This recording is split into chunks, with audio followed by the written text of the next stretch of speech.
like you don't have to go and fake, and I'm not here to fake, and I don't need to go and hire a Lambo or get a Rolls Royce out, or have my, I don't know, AP or Rolex out and just to start. Like, no, I don't need to do all of that. Like, I think there's a time and a place. You're not knowledgeable, and you going in blind and trying to figure out yourself and trying to, not say you can't do that, of course you can. Welcome back to Take a Seat. This is the #1 podcast where we talk about the mindset. We conversate with business people, entrepreneurs, and high-profile influencers. Today, I have a very special guest, and I think I'm more excited than you guys because we haven't had a real estate person on for time. And I believe our guest today is like new school. I'm very old school, so I want to see, how that mixture, comes out at the end. So let's welcome Alfred Dzadey.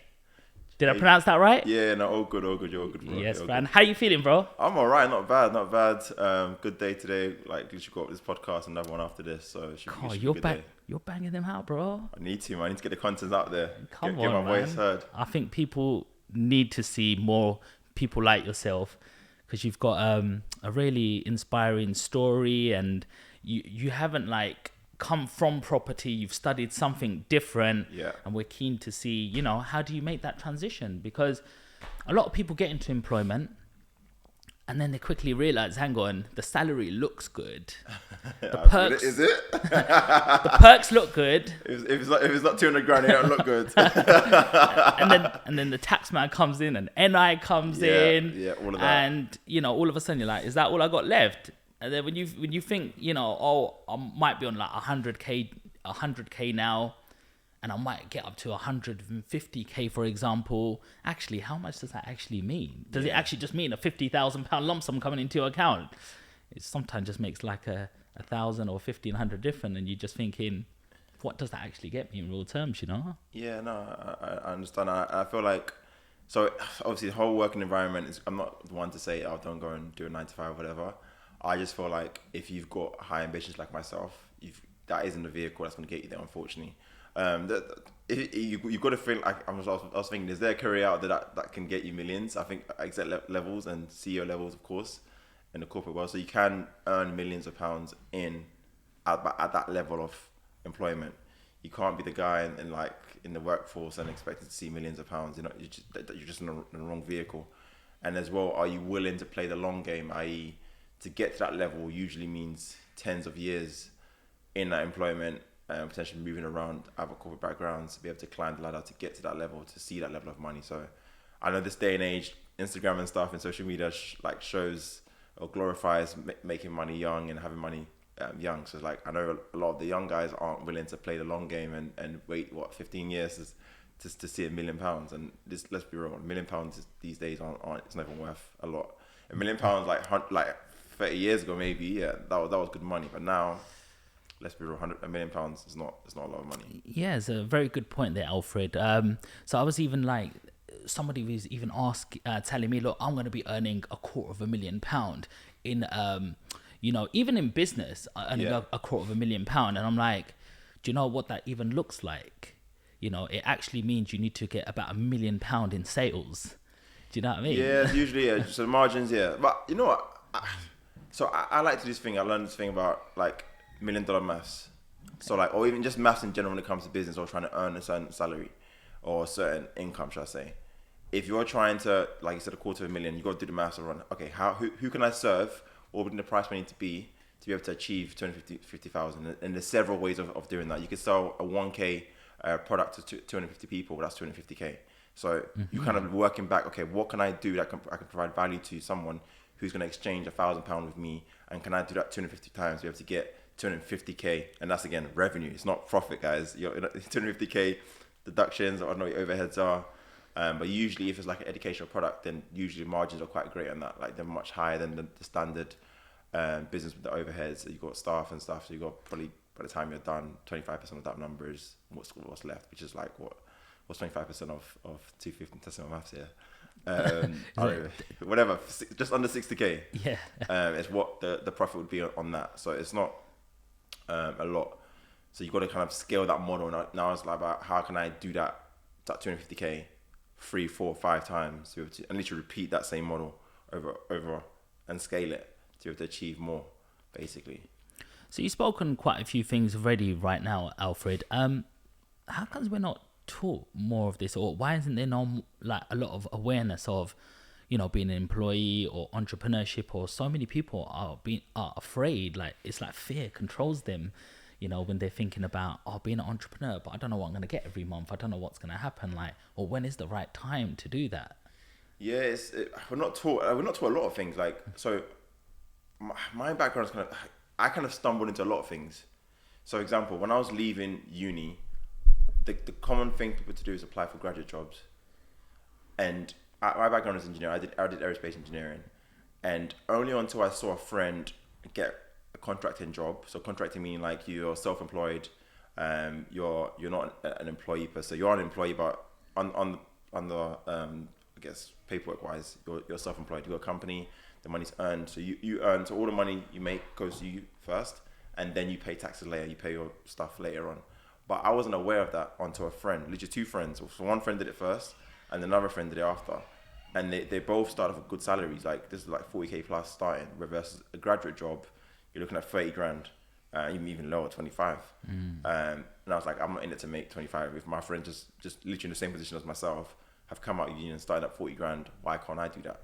So for example, the whole grad scheme versus contracting jobs, if you're in engineering space and you're watching this video, for me, I'm going for contracting jobs. Obviously not to say it's easy to get. Obviously getting a decent grade one is one thing, and trying to build experience between the time you start your university and the time you end, i.e.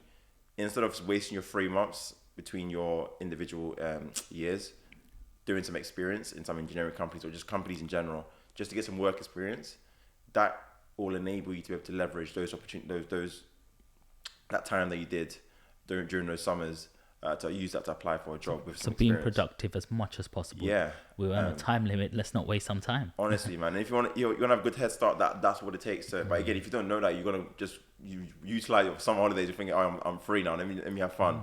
And then I'll start second year of uni, and then third year comes, do the same thing again. It's like those guys actually use one did it that way. They did experiences in between the 3 months breaks, and then another one did a year's experience. So in between second and third year, they did 1 year working experience. So again, fortunate, you got work experience for the year. So took a year out, did a work experience, came back to the final year, and then landed the contracting job. Okay. And in my case, I did something similar, but during uni. So it's a bit, I don't know, I think creative in a way, because so my master's project was we had to deliver a component, and it was like a drone. At the time, that drones weren't a big thing. Like this is when drones were becoming like developed. So we had to design a drone, develop it from design to actual like testing, and develop the actual product. So I took leadership role of being a manager of the 12 engineers in the team. So then I leveraged that to get a project management job. So I indirectly created my experience through working as a leader, project manager of these engineers. And then I knew, because I always knew as well, I didn't want to be a technical expert and be doing technical roles. So with that, I guess hindsight as well, that gave me the ability to, say, yep, let me be the project manager of this role, knowing that I'm going to go and use that to apply for contracting jobs when I come out, and then increase my chances. And which in my case, it did. It worked out literally a month after exams. Not to make it sound easy as well, guys. It's very rare case. You don't usually just come out after exams and land a job straight away. Yeah. Like, it's quite hard, if I'm honest, to get a job coming out of uni. So is that what you would say to somebody else? Like, if this a job you want in the future, start acting that person and trying to, expose yourself to them sort of conditions as soon as possible, so you're preparing yourself. Yeah, and another thing I didn't do is, and it's quite like mind blowing. So I never researched what's my earning potential. So so people pick degrees based on what their strengths and stuff, or what they like doing. But nobody, I can say for myself, I didn't look to say, okay, what can I go do an engineering degree? Like, what can I earn with this degree? Like, what's the most I can go and earn? I never looked at that. It's only when I actually got into the corporate job, and then I'll start looking, okay, how can I make more than 50 grand, 60 grand, 100 grand, 200 grand? Upon research, and it's like, okay, damn, clearly I'm in the wrong vehicle. Like, I can still get there, but it's just the number of years you have to invest to get to that level of income a year. For me, it was just not worth the ride. What do you say to people that say that's the wrong way to look at it?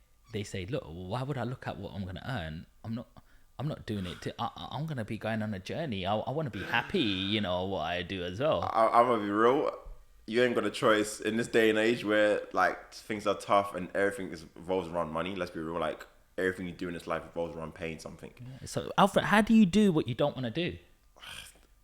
How do you have that mindset? Because it's so easy to hit pain and just turn back and go, it worked for me. You know what I mean? Yeah, but okay. How do you go through that pain barrier? How do you push yourself? Would you? Here's the thing. Would you? Some people might even still argue this point, but would you do a job that doesn't pay you well but you love, or do a job you absolutely hate but pays you well?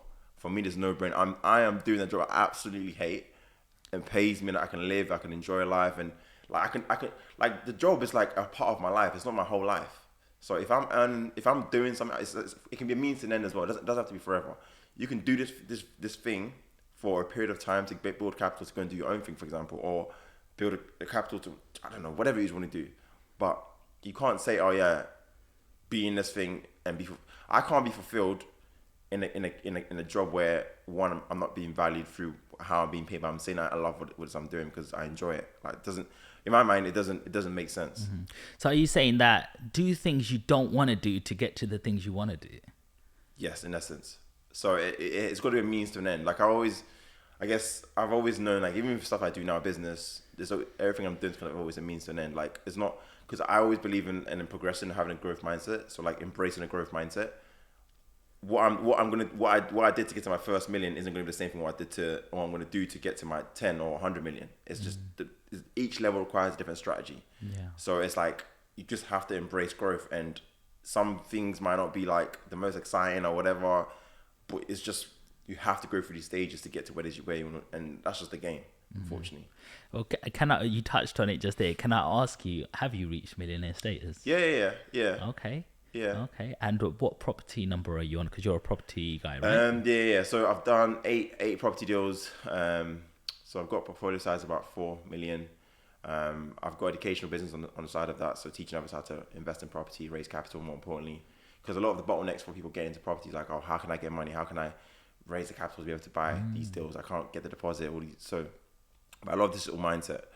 So I've got educational stuff teaching people how to go away and do, in essence, emulate what I've done. Like I don't want to make it sound like I've been able to do it and I've been lucky. Like I've got students who've achieved things as well, like raise capital, done deals. So it's clearly working. It's amazing to hear. I love someone to come up with their little humble brag before we go into the journey, because now we're in. This is nothing though. This is just the beginning. Like I feel like everyone kind of looks at the millionaire status like you're still broke as a millionaire. Like, let's be real. Like you haven't made it in life because you made your first million. Like that's you can't even survive off that for the rest of your life. I've just turned 30. I've still got at least 60 years in front of me. Like 1 mil, I can spend that in 1 year. Like let's be real. So no, unfortunately, yeah, it's not the end of the game. It's like it's just the beginning. It's like I haven't even scratched the surface. Absolutely. I mean, there's so many people out there. As soon as you say, well, yeah, I'm a millionaire, but in real estate, it doesn't actually physically mean you're a cash millionaire, does it? Yeah. It's like, look, I have assets worth up to $1 million, and now that's generating me a passive income. So a lot of people don't understand that, you know? Yeah. Obviously, there's the property millionaire title as well. Like, for me, the whole millionaire status in my head is you got to have at least. So obviously, it could be a combination of things, but if it's property specific only, then obviously it's equity of $1 million. In your portfolio is what I would class as someone that has $1 million in property. Like you can have, because it's quite easy to rack up a few million worth of property in property, but it doesn't mean you have £1 million equity in the portfolio. I.e., what's yours? What areas do you invest in? Coventry only at the moment. Yeah. Okay, nice. So who is Alfred? Where did Alfred grow up? What schools did he go? Take us on that journey, bro. Let's go deep dive. Yeah, so Alfred has always been some crazy, ambitious, has crazy amount of self-belief. Will always back himself before people believe in what he's going to do and stuff. So I've always had people doubt him, or like I always sound crazy to others. Like, oh, why do you want to do this? Like, I want to become a billionaire. I believe in 10 years I'll hit £1 billion mark easily. Like, in my mind, there's no way I don't hit that. And it's like it's always been I think it's just been a trait of mine. Like even the whole contracting thing, I remember having an argument with somebody at uni. Because I remember, I can never forget this day. We were in one of these labs where there's loads of computers around. And then, obviously, we've been applying for graduate jobs, and it's super hard. Like, we keep getting, like, the tests. You have to do the maths, English test to even just get into the room to get interviewed. Like, it's challenging alone. And then I kind of said, this is so hard. Like, why am I struggling to kind of make this happen? When these two guys have gone and got contracting jobs, and one of my friends was like, you're never going to get that. I'm like, what do you mean? There's two people here who've done that. They're no different to us. We haven't done anything like extraordinary. The only advantage they had was they had a work experience. So that's the one thing they had over me. I'm like, okay, but I can still bridge that gap in my mind. I can fix that problem.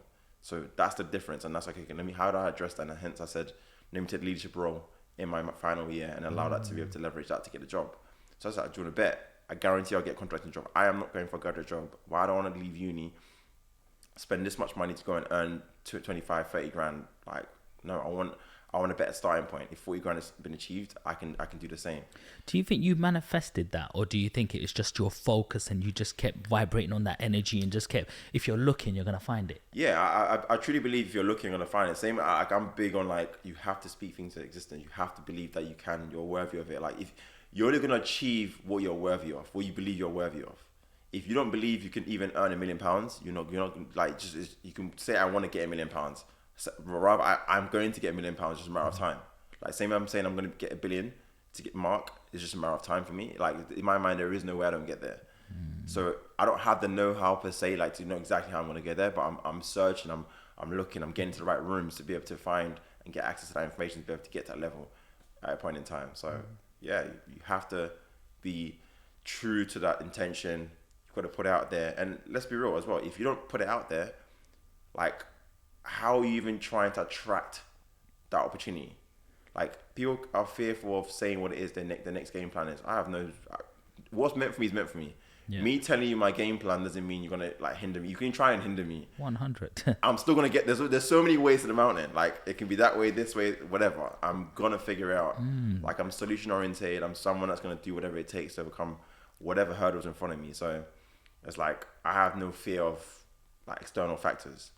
Yeah, why do people, like, you know, it's like doing your homework, I'm not sharing it with you sort of thing. Like, I'm not telling you what I'm doing, or that will bring bad karma to me or destroy my plans. Like, when you could really help somebody spark their desire to say, hang on, that's something really good, maybe I'm gonna try. Like, why do people think that's my direct competition right there? I mean, this money's abundant. It's everywhere. Yeah. It's in everyone's house, hands, in business. It's if you look, there's money everywhere. What is it going to take away from you if you help another brother out? Yeah, I think people haven't understood the concept of money, how money is made, where money comes from, the abundance of money on this planet. There's I think it's like 400 trillion or 500 trillion. Oh. So just imagine 500 trillion. You're worried about sharing your shitty £1 million idea. There's 500 trillion on this planet.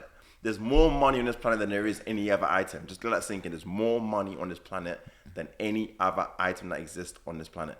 So that should tell you how much there is of this thing.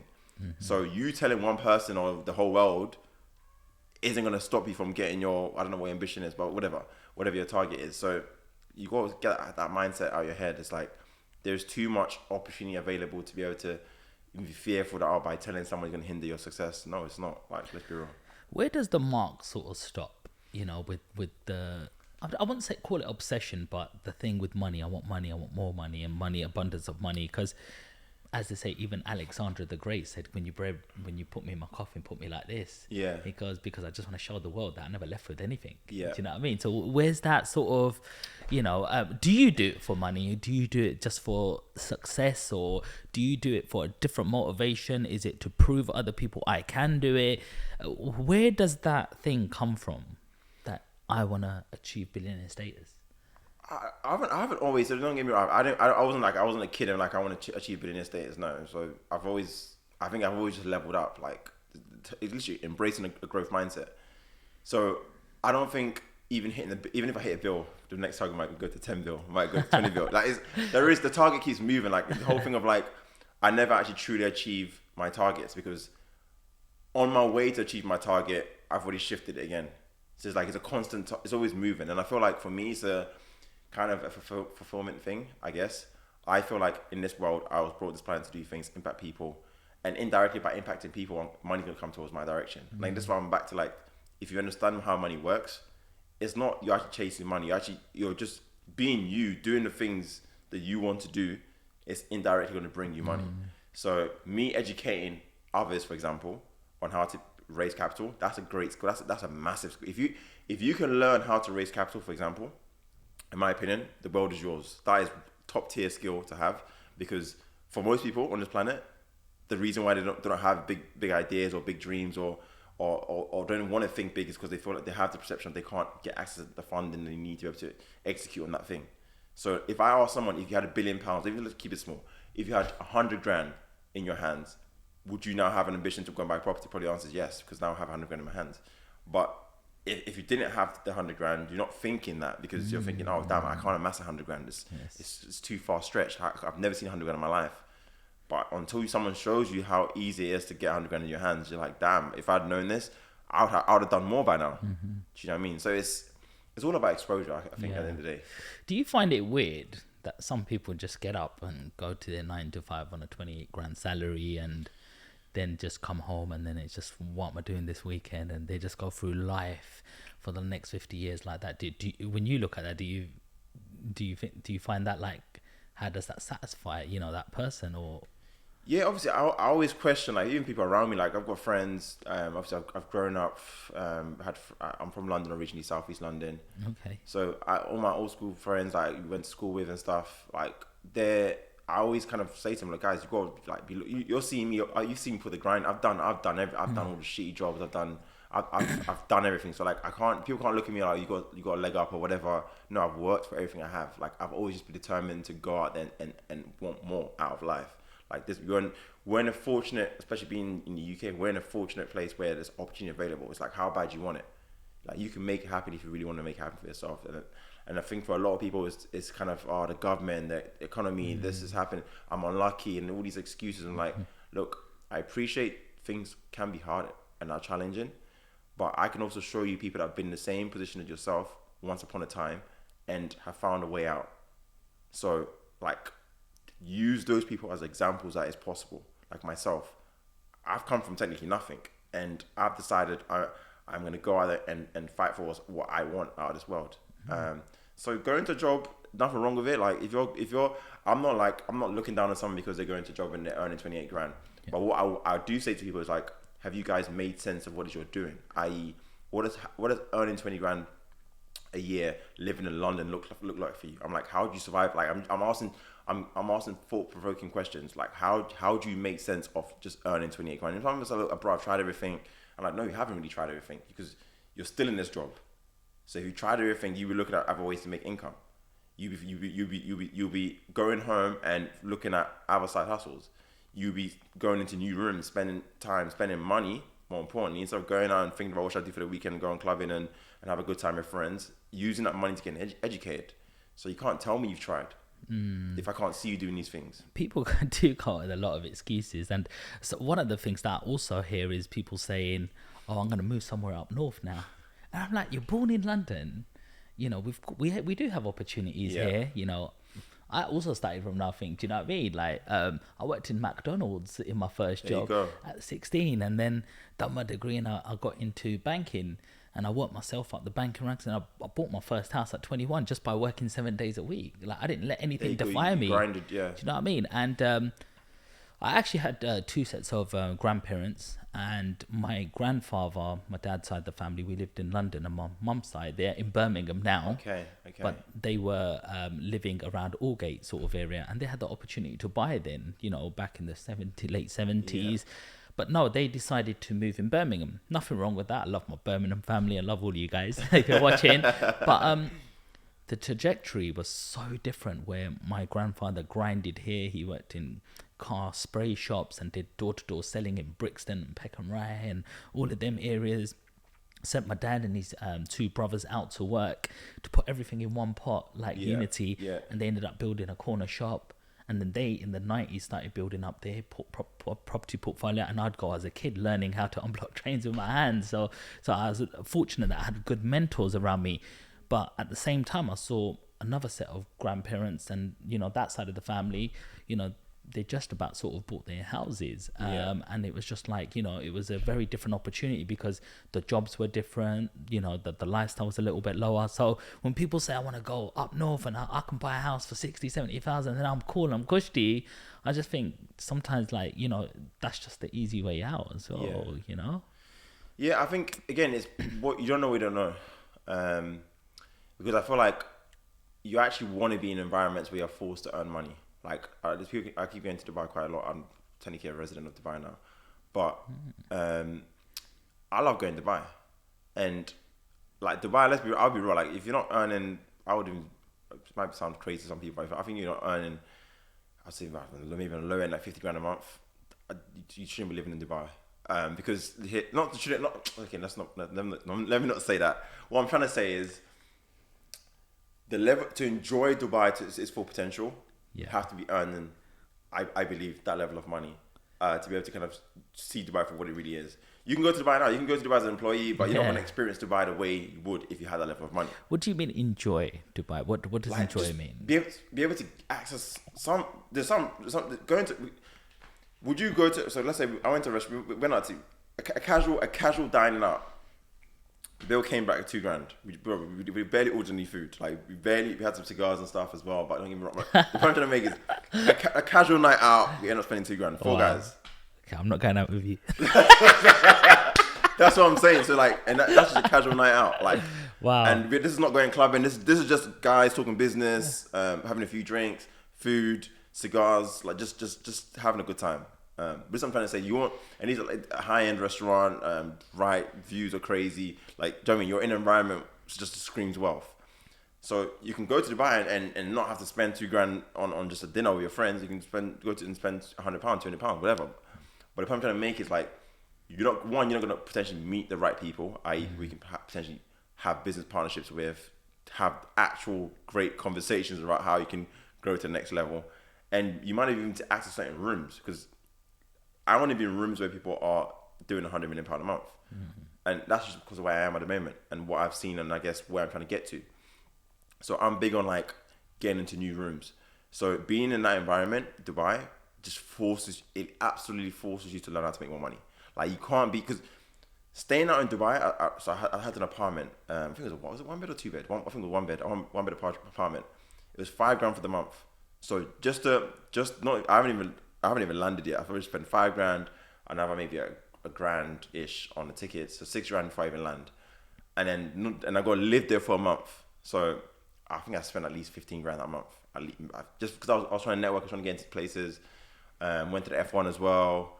The F1 tickets alone were like $2,500 or $3,000. Was that a good return for your money? So you've put $20,000 into this little investment because it is an investment. That's where you went. Has it given you any return yet? Yeah, because I've created. I can't even say too much, but yes. I've created partnerships where that's going to now create a few million a year, just by having conversations.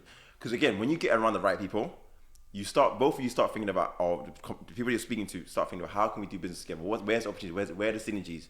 Because you start having conversations about what it is you're doing, what you're up to, what your plans are. And if there's synergies, you start coming up with ideas. How can we potentially do something together? And then through that, you create this new partnership, which now allows you to earn more. So just being in these right rooms and having conversations, I always say, look, if you're trying to earn big money, speak to people that earn way more than you. Because providing a service to someone that's worth 100 million, that same service you might provide someone who's worth $1 million. That person might pay you $2,000 a month. This person might pay you $10,000 a month. And the only difference is because that person earns more and can dispose more towards your skill set and probably values your skill set more than this person does. So I always like to be around big earners, because if I'm around big earners, I can provide a service to that big earner, they're going to reward me more than they would. It's the same principle on a barber. You can cut the regular person who's going to pay you £20, or you can cut the person who's going to only book home visits because he values his time, doesn't want to leave his house. So yeah, you have to travel to his house, but you can charge him £200 for the visit to his house. And if you have 10 of those clients, instead of trying to do £20 a day, maybe you cut 10 people, that's £200. You cut one client, you've already made £200. So now look, you can see how your time is now being used more efficiently, and you've got just a better clientele of people who are willing to pay more for the same exact service. You're not any better quality cutting this person versus that person. You're just in a better vehicle, i.e. your customers you're serving. And that's how I see life. Like, I want to be in better rooms where I can serve people are going to, in essence, pay me more for what I'm providing them. Yeah. Well, it looks like you're saying get uncomfortable all the time. Be uncomfortable, because when you're comfortable, you're not growing at the end of the day. Yeah. So like, but again, my point comes back to, what if my mum's been working maybe Sainsbury's or office job or hairdresser, my dad's working in financial services, I've gone to a good school, everything's cool, we've always lived cushy, I've got a job now. Like, there's no drive there, there's nothing like telling me I need to go and do this. So how do I create that? Because I find, to get to your gains, sometimes you go through a lot of pain, and that pain drives you. What if you haven't had much pain in your life? Like, where would you find that hunger, that drive? Because I see it in 95% of people, that they just comfortable and they're just coasting. I think people haven't understood life. I think I've seen things in life that's kind of, I just have a different lens on life. So, for example, people obviously at a young age, you're probably just thinking about yourself, a bit selfish, you want to just earn money for yourself, blah blah. But I've never actually looked at it like that. I've just looked at, I know as I get older, my expenses increase. I don't care how old you are. If you just self-analyze. When you was 19 to maybe or whatever, you're every year, there's a new expense line being added to your income statement. You only have one income, but every year you have a new expense being added. So if this income is increasing and all this is doing is just keep increasing, the expenses keep increasing, very soon it's like you're living paycheck to paycheck, and that's what's happening for a lot of people. So they aren't realizing that, look, I'm getting this phone, I'm getting this car, I'm getting whatever, I'm spending this money getting takeout, I'm spending this money going out with my friends. Like, these are all expense lines. You weren't doing these things until you made a certain level of money. But because you're making a certain level of money, you're now trying these things, and you want to buy yourself trainers, you want to look good, you want to buy nicer things in life. But you're not focusing on the top line, which is what's bringing in the income. Like, how can I make more of this? Why do you think people, don't focus on that? Because there's a very valid point there. A lot of people get a promotion and they're like, yeah, babes, we're getting a bigger place now. Get a promotion, forget this car is a Ford, we're going to go for the Jag now. Why do your income increase, and then the first thing people think about is increasing their liability, and so they're not getting ahead? If people did sacrifice a little bit, then and keep their expenses the same, and while their income grew, they might be able to save and get assets. But sometimes people think money's like evil, like this sort of noise around it. Why do you think that is, bro? It's a tough one, man. I think society norms. It's social, like, there's kind of a social proof around that concept of, like, yeah, you get a promotion and you want to celebrate, you want to upgrade your house, you want to upgrade your car. So it's normal. Again, back to the you don't know. Because hindsight, if you knew that, you could just maybe live at your current means and just keep increasing that income, where it gets to a point where what you do next doesn't really impact you financially. Because people jump the gun, like, and hence they kind of hand to mouth, paycheck to paycheck, and it's like the wrong concept. Again, they haven't been taught different. In schools, you haven't been taught you've got to earn, only spend a certain proportion of what you earn, i.e. like 10% of your earnings should go towards your lifestyle. Like, this is kind of my philosophy. Is like, my lifestyle needs to be 10% of my earnings. Like, this is including mortgage, if I travel, like, everything, include that whole thing. If it doesn't include that, I'm not spending more than that in a year. Do you know what I mean? So you've got to look at it like that holistic view of, okay, how am I spending my money? And if you're serious about trying to amass wealth, you have to get in that mindset of, like, better money management, and not just for, like, oh, money's coming in my hand. Or even some people even spend before the money comes. So, like, they know they're going to get a 2K check or 3K check, and they're like, oh, damn, I want to buy this trainer, I want to buy this thing, or I want to go on this holiday. And it's like, you haven't made the money yet. So it's a wrong mindset, and I don't blame them. It's because they're not exposed. So I didn't always know what I know now. How do you celebrate your wins? Gratitude. I'm quite like what's next. So I don't always kind of settle in the moment and kind of, like, look at my achievements and what I've done, and I'm always on the next thing, like, what's next. So it's a bit bad from that perspective. I never really kind of sit in the moment and kind of enjoy the moment. I could win something and, like, oh, great, okay, thanks. I'm already thinking about the next move. So it's kind of, it's bad from that perspective, but I do enjoy myself. Like, people think I'm very, like, dedicated to, like, doing business and working and stuff, but, like I know how to have fun. I play hard, and trust me, I work hard too. But I think I like to do more experience related things now. So like if I'm trying to reward myself per se, if you want to call it that, like I like to just experience some nice things in life, like just have fun. Like, and it doesn't mean me going to buy like luxury items or anything like that. I'm not really one to spend money on luxury items per se. Not to say it, like I don't want to. But when you're in Dubai, don't you have to dress a certain way, bro? I just like this. I don't know. I feel like no, Dubai. I wouldn't even say Dubai is somewhere you have to kind of dress fancy. Like, just be you. Like, you don't have to go and fake. And I'm not here to fake. And I don't need to go and hire a Lambo or get a Rolls Royce out or have my, I don't know, AP or Rolex out and just to start. Like, no, I don't need to do all of that. Like, I think there's a time and a place. I want all these things. Don't get me wrong. Like, but I'm not here. Like, I could have these things. I still haven't bought any of these things, but I can go and get a Lambo. I can go get an AP if I want one. So, but I know there's a time and a place, and I'm not like having those things don't identify me as having been successful. Because again, in our day and age, like if you don't have a Lambo, you ain't made it yet. If you ain't got a Rolls Royce, you ain't made it yet. If you ain't got AP or your Rolex, I'm like, come on, guys. Like, let's think. Like, I'm a big investor into myself. I've spent hundreds of thousands. Like, I've spent 25 grand on just a 2-day event. So that should tell you that I can afford whatever, a Rolex or AP, whatever, retail. So I'm just choosing not to spend the money on those items yet. Because for me, yeah, some people can call it investment, but I believe I'm the better vehicle as an investment. So me investing 25 grand into myself, being in a room where I get exposed to how I can make 100 million, that's 25 grand to learn to make 100 million. I think that's a fair trade versus 25 grand I buy from retail. Okay, might go up to 50 grand. That's only 25 grand gain. I think the better vehicle is definitely here. So there's a time and a place. I just understood the game. I've been around people who build wealth and kind of learn how have they gone about doing it. And for them, most people, they've kind of sacrificed having the nice things in life and maybe even family time. It's hard, man. It's hard to balance it all. Like you can't be true about trying to be ambitious and trying to do these things, grow your business, and also say I'm going to spend a lot of time with family. Like something has to give. Yeah. If you want to get something, you have to give something up, unfortunately. And building wealth is some huge sacrifices. Some people even say, oh, you've kind of, you didn't like enjoy your 20s as much because you was always like focused on money, and getting money. I'm like, yeah, because I'm basically literally paying a price today so I can pay any price in the future. Because I understand that, look, life is only going to get more expensive. It's going to get harder. I know I'm going to be writing a check to my parents every single month when they retire. Like I want to be able to write 2, 3 grand, 5 grand a month to my parents. Mum, you take 5 grand. Dad, you take 5 grand. Forget your pensions. Nobody cares whether if a pension goes bust.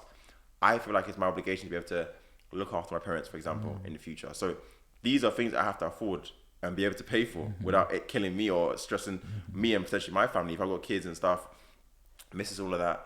Like I've got to be able to still do that. So I understand there's a bigger picture coming in the future, and I need to be this person in this future that can sustain all of this as well. So I'm grinding hard today so I can afford the future, basically.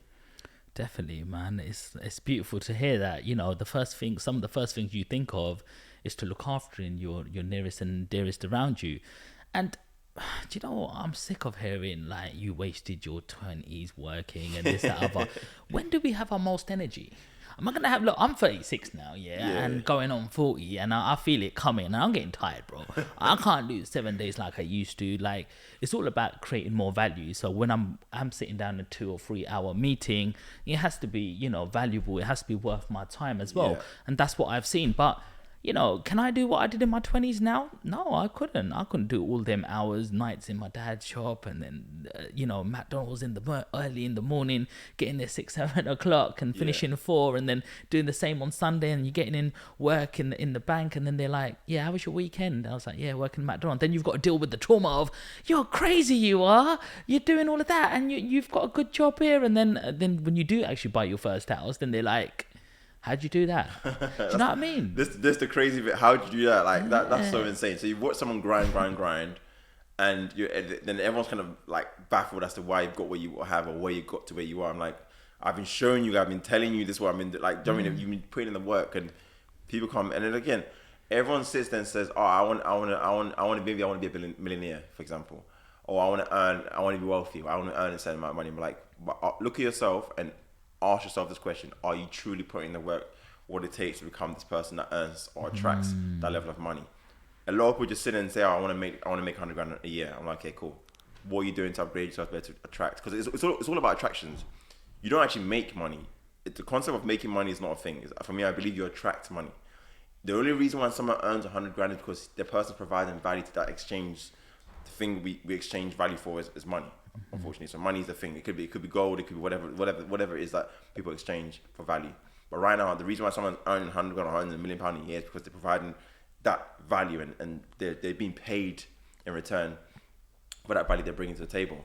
So you got to start yourself. What skill set do I have that can attract 100? I'm big numbers, so it's hard to come down to lower numbers. Or like, what skill set do I have that is worthy of someone wanting to pay me 100 grand a year? That's the problem you have to fix.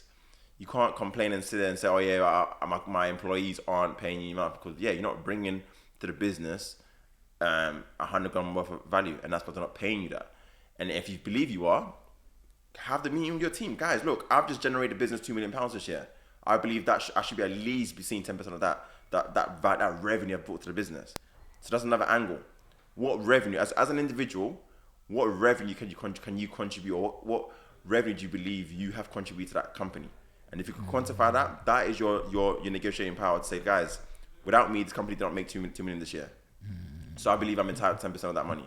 And at that point, like, well, you either give me that money, or I'm going to somewhere where someone wants to give me 10% of what revenue I bring to the business. And it's a fair argument. Actually, like, businesses will pay producers all day long. If you can produce in a company, I'm paying you. Because without you, I don't make that revenue. If I have 10 employees bringing me £2 million, £2 million each, that's £8 million. I can afford to pay them 100 grand each. If you just bought me 200, I can pay you 200 grand. Whatever number I perceive 2 million as value to me is what I can pay you. I'm going to pay you.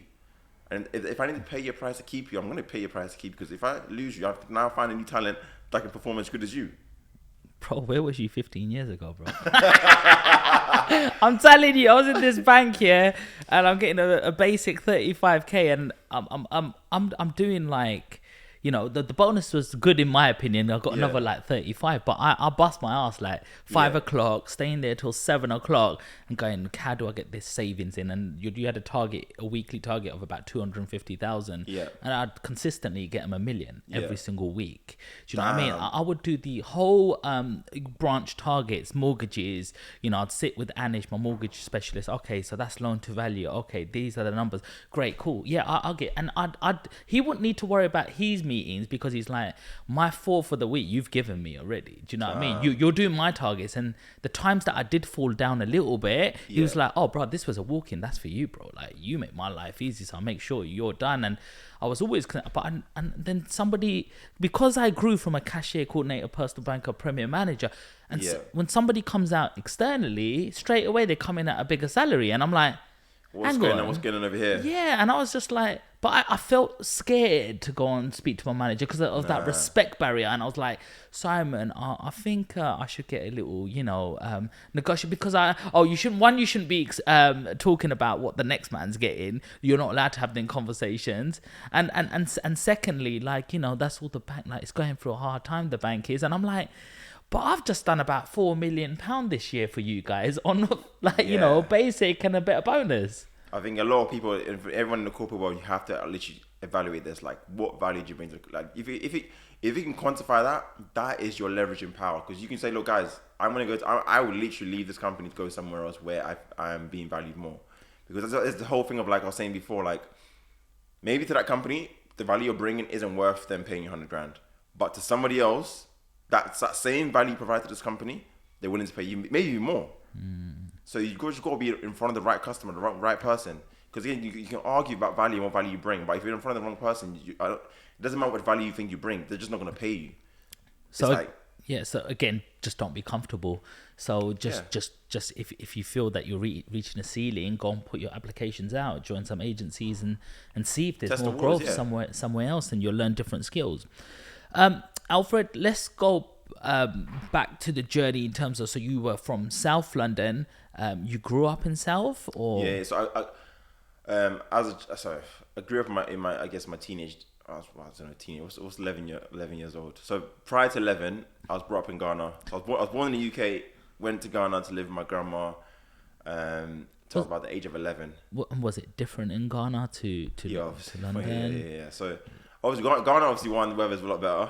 Sun pretty much throughout the year. Obviously it gets cold as well, but cold there is not the same as cold in the UK, obviously.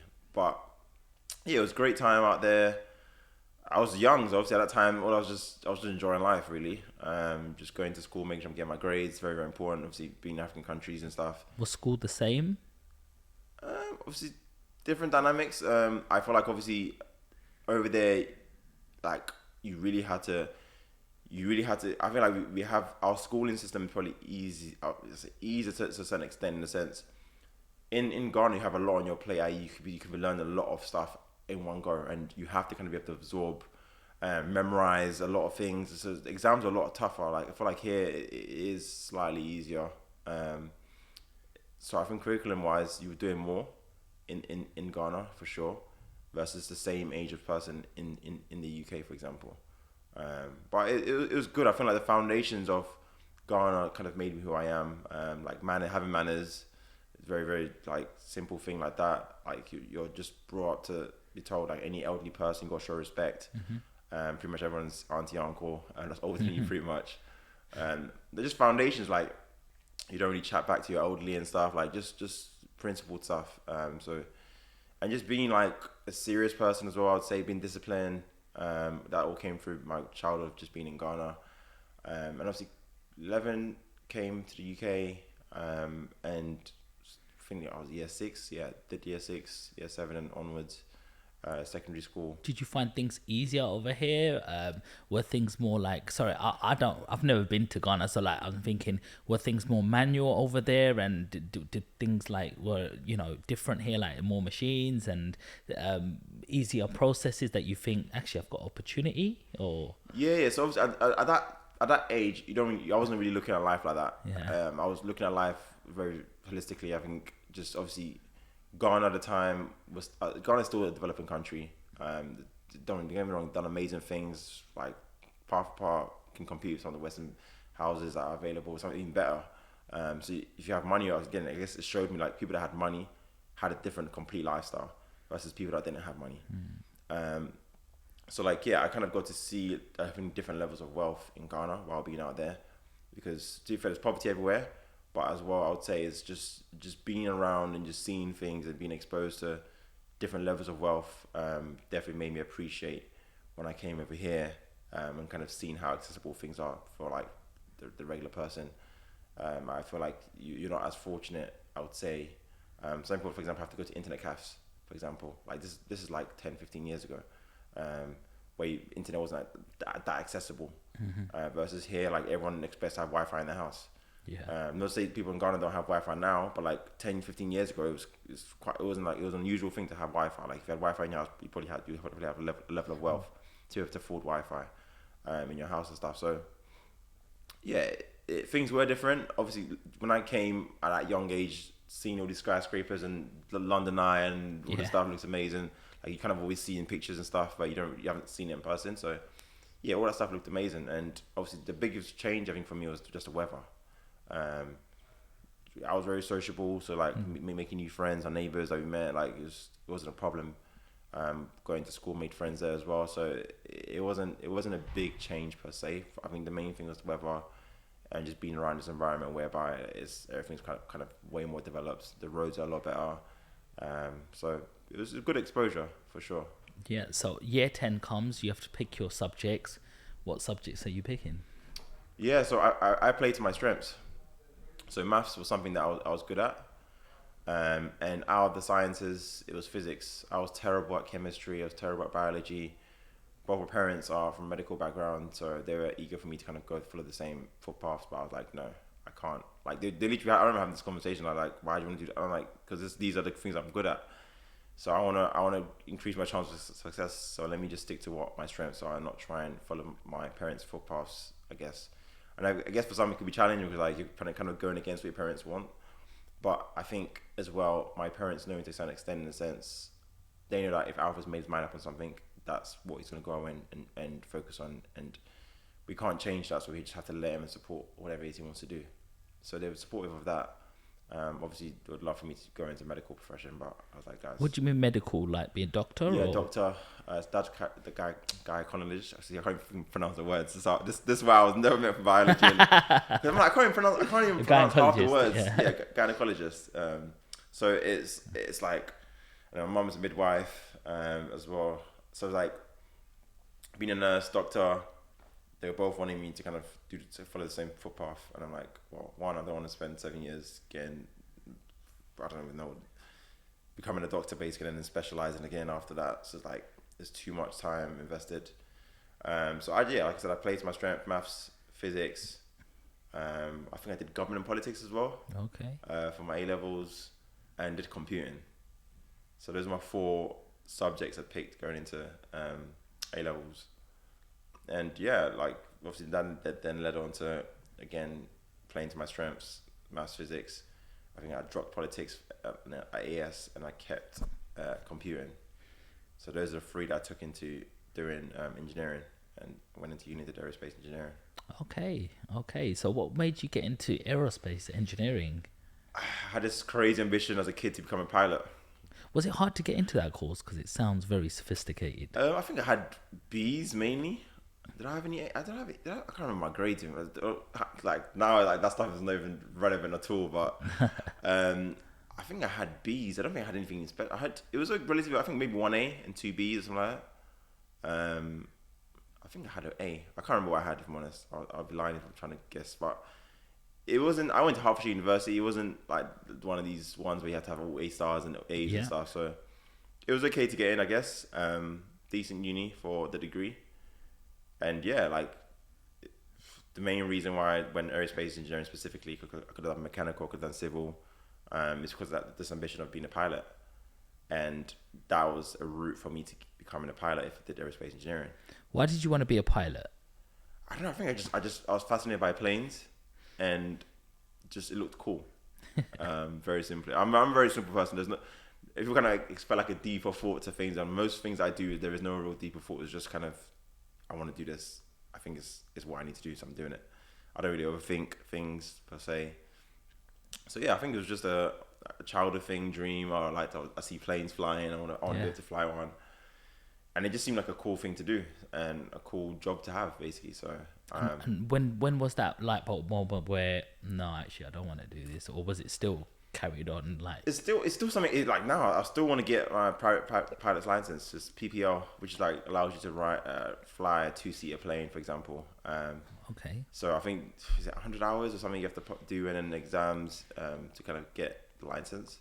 But I think at uni, so as part of the course, there was pilot studies attached. So it's aerospace engineering with pilot studies, which meant that I would have had my PPL license coming out of the uni, which then allows me to then go on to start learning about commercial and flying commercial planes. But you just have to build up hours, basically. So for me, the realization was when I got hit with, oh, by the way, you know your pilot studies thing, there's an element where you have to fly out to the US and spend the summers literally doing hours of flying as much as possible. So by the time you get to the end of your degree, you've racked up the hours required to be able to get the license and be able to pass the test and do the test. And I was like, oh, so how much is it? And at the time, I think it's way more. I don't know the price. I'm sure it's probably double now. But at the time, it was 20 grand or 25 grand is what it was to kind of have those summers and go out to US and have the lessons needed. And that's money I've never seen in my life at that point. Mm-hmm. Like I don't think I've even saved. I think the most probably saved at that point was maybe 2-3 grand. So I'm like, well, unless you're not going to fund this 20 grand extra that I need to for the pilot studies, I can't afford, like I can't call my parents and be like, Mum, Dad, can you give me X amount of money so I can do this pilot study because I want to do this thing? No. So I had to drop that, unfortunately, for that reason, just probably because I couldn't afford it. And I just carried on with aerospace engineering. And also kind of, I guess, looking back as well, the lifestyle, I don't know if it was something that I could have done, maybe, I don't know, who knows?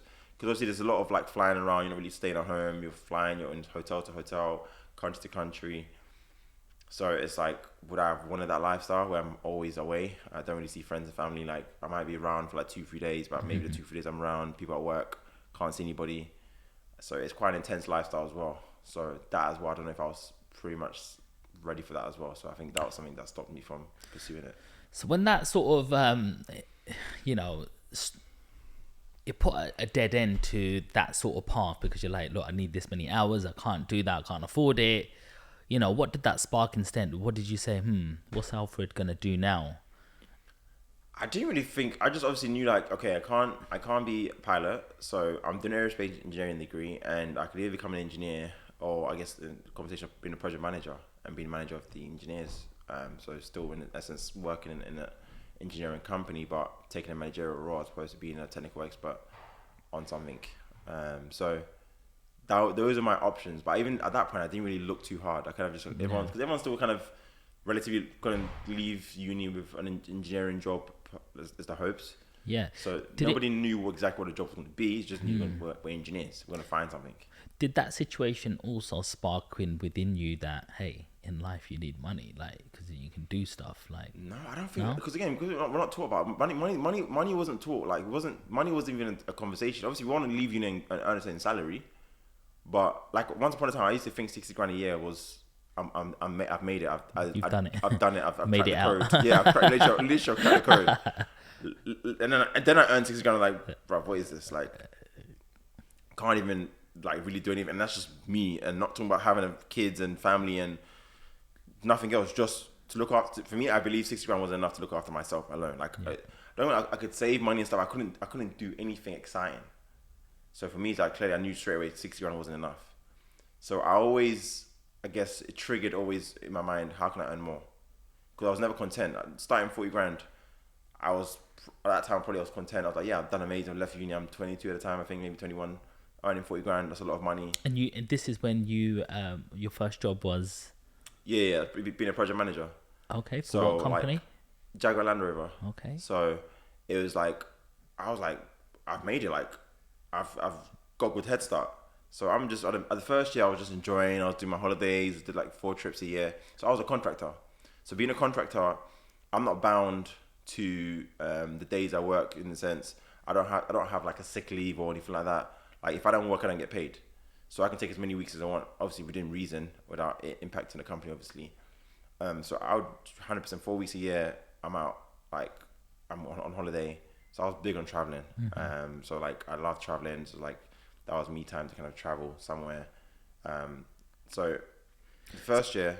Also, just before you move on, for those of them people who don't know what the difference between being employed by a company and being contracted, what is the difference? So very simply, being employed, you're a salary worker, i.e.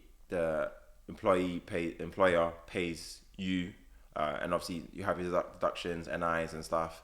So you're left with net, what comes to you in your bank account, what's net.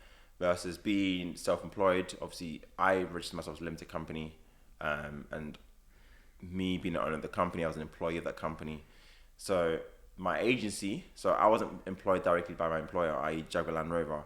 I was employed for a recruitment agency, and they'd obviously got a contract from Jaguar Land Rover. So my recruitment agencies are the ones that pay me, and in essence, I get all the money up front. So I was seeing, I think I used to get paid every 2 weeks. I don't know if you forgot about this. So I think towards my end, I was probably earning about 2.5 every 2 weeks. So I was earning 5 grand a month. So every 2 weeks, I would get 2.5 dropped to my account every 2 weeks. And that was through my agency. So that's my full, so 5 grand is my gross income, which comes into my account. And me being a self-employed, I would then manage my taxes, i.e. what do I take out as personal income? What do I take out as dividends in the company to try and be tax efficient as possible? Because obviously with a company, the way you're taxed is 20% of your profits versus an employee, depending on what bracket you're in, at that level of earning 5 grand, which is like 60 grand a year, I would have been in the 40% bracket, which would have meant, I think, a good 40 grand of it would have been at the 20 grand bracket, and then the remainder of the 20 from 40 to 60 would have been taxed at 40%. So the more I earn post that 40 or whatever the limit is, I don't know what the numbers are at the moment, I'll be taxed at 40. So being an employee versus being a contractor, my take home was much higher than someone earning the same money as me as an employee. And how do you know how to manage that money in terms of like how to keep money aside for you, the amount of tax you're going to have to pay, all of these other things. How did you work it out without the government automatically working it out for you? Yeah, so obviously you learn as you get into that role. Everyone has an accountant. So being self-employed, you have to have an accountant. The accountant can make you aware of, based on your earnings, roughly if you have this much money as earnings. So I used to pay myself the bare minimum. So on paper, I earned about £700 a month. I think that kind of equates to like the personal allowance. I think personal allowance now is 12,000. 300 or something. Yeah, £12,000 a year. So that's no tax on that. Then dividends, I think it's £2,000 or 2.5, whatever it is now. So that's your non-taxed money. Then anything outside of that, if you withdraw it as personal income, then obviously you get taxed on that as well, on personal income tax. And if you're leaving the company, obviously, and it's profit class as profit for the year, then you pay corporation tax, which is taxed 20%. So my accountant was the one that was teaching me about, okay, Alfred, this is what you need to do, this is what you need to look out for. This is a potential liability you're going to have at the end of the year, so make sure you have X amount of money put aside for your tax liability. But I also knew that people don't pay tax. So I'm like, okay, how do I understand that game? So I like to my accountant, listen, basically I need to understand, how can I pay as minimal tax as possible? Legally, obviously, I'm not avoiding tax here. Yeah. What I'm trying to say. So I kind of found out that, okay, if I did like expense, i.e. my mileage, some food items here and there, not too much. If I'm working from home, some gas, electricity bills, internet bills, you can kind of put stationery we used to put through the company as well. So I was earning 60 grand. I was probably paying about 3 grand a year in tax. Yeah. Student loan, I will never forget this. So again, someone earning 60 grand will probably be paying 5-6 grand a year towards their student loan repayments. Up to this date, only paid, I don't know, 3 grand back to student loan. And it's, again, so the first year I got whacked like grand sum. I was so mad. I was like, what? Student loan, taking a grand out. It's not a lot compared to someone who's an employee, but like I got upset. But I said to my accountant Mo, I said, Mo, we can't let this run again. What can we do to not have this chunks come out? So obviously he was kind of teaching me, okay, cool, this is what we can do, this is what we can do to offset the bill. And I'm big on at the time, I kind of learned about personal development. So I used to offset some of my profits with investing money into myself, i.e. my education. So at one point I invested, I think a few £1,000s into my project management. So APMP is I guess a body that helps project managers become certified in the project management space. And it's obviously, if you have that certificate, you can earn more. So I was spending money on like leadership programs, because again, as a contractor, the employee doesn't spend money on you to develop your skill set. You're given all that money up front so you can go and start investing yourself. Obviously for some people just spending on themselves and enjoying the money, but I was investing the money into myself to upskill myself so I can earn more in my job. So I was finding ways to literally offset. So I was like, my corporation tax was always sub I think the highest maybe 3k. And kind of every year I just learned how to kind of offset it more. So every time we got it to 0. So like I tried my best to try and avoid, I don't know the right word is, minimize my tax liability. Be efficient as possible in terms of you're investing in yourself, investing in your skills, your knowledge, you're utilizing, all the expenses that you can that, goes into your working, your utility bills. People, this is the thing that people are not aware of. They get, I don't even know what the right word is. That was going to be pretty what I was about to say, but they literally, the government comes in and takes their you don't even see that money that should be your salary, and someone comes in and just I'll have that and that. Now go and run your car. Now go and run all your expenses, and then what do you actually have left at the end of it? And that's the benefit of being self-employed, because you get to dictate who gets what afterwards. Because you get paid up front, you get all the money comes to you, then you get to say, okay, I'm going to pay the government this, I'm going to spend this on myself, I'm going to pay myself this much, I'm going to utilize this money to develop myself. Like you get control of the full earnings, as opposed to getting everyone having the deductions of your salary, and then whatever's left over is what gets sent to your bank account. So you're the boss. To a certain extent, I guess. Boss, yes. But obviously, as well, what I would say is, being an employee, obviously, you're not fortunate in the sense you get control of the money that you earn, but there is obviously the positives of being an employee as well, i.e. you have the pension schemes that you get provided as an employee, contributions from your employee to your pensions as well, sick leave. So if I was sick, Alfred doesn't get paid. So if I'm ill for the next 2 weeks, Alfred made zero for those 2 weeks. So there's that benefit of having that security of being employed. But at that point, I wasn't after security, I was after money. So it's like, okay, I can be an employee and have these benefits, but I didn't see that as benefits. I didn't see having a pension pot, money being parked in the pension pot where they've been invested somewhere else as a benefit. I didn't see my employee paying something like, but your employee pays 50% or 100% of your contribution. They double it. I'm like, bro, I couldn't care less. I want the money in my hand so I can invest now to make more. I understood how money works. I understood what the value of money was, and I know money is a depreciated asset. So it's like having money sat in this thing where it's not really growing or it's not being utilized to its full potential. It's like, why would I want that? Bring that money all to me, and I'll decide. I'll create my own pension vehicle. I don't need my employees to put some money in this pot somewhere for me every month to have a pension pot at the back end of the year.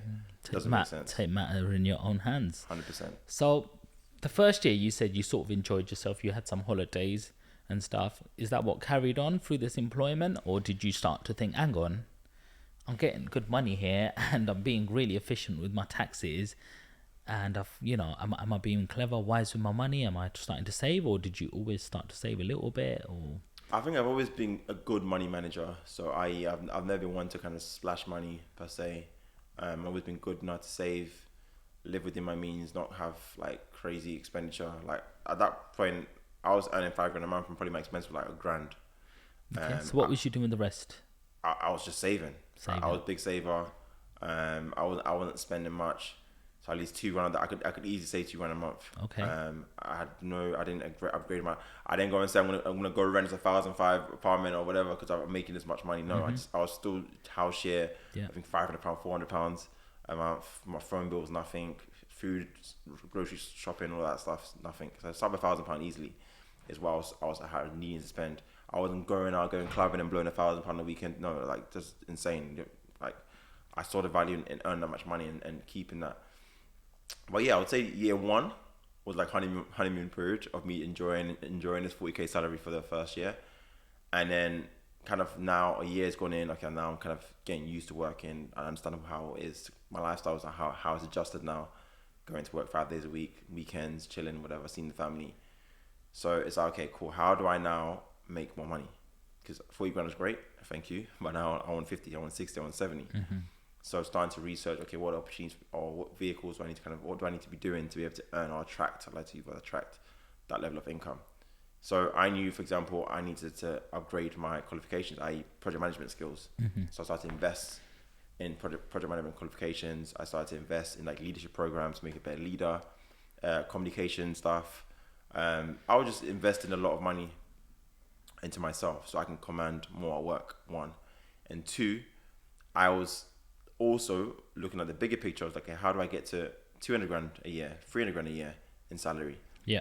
And that was what drove me to kind of look outside the box of corporate world, because I felt like once I did the research and I found out, look, Alfred, there's 10, 15 years of potentially moving around to other companies, gaining experience, or moving diagonally across the company to try and climb the ladder. To spend 15 years just to only see 200 grand, 300 grand a year, you might, in some cases, even less. You probably wouldn't see that much in your career.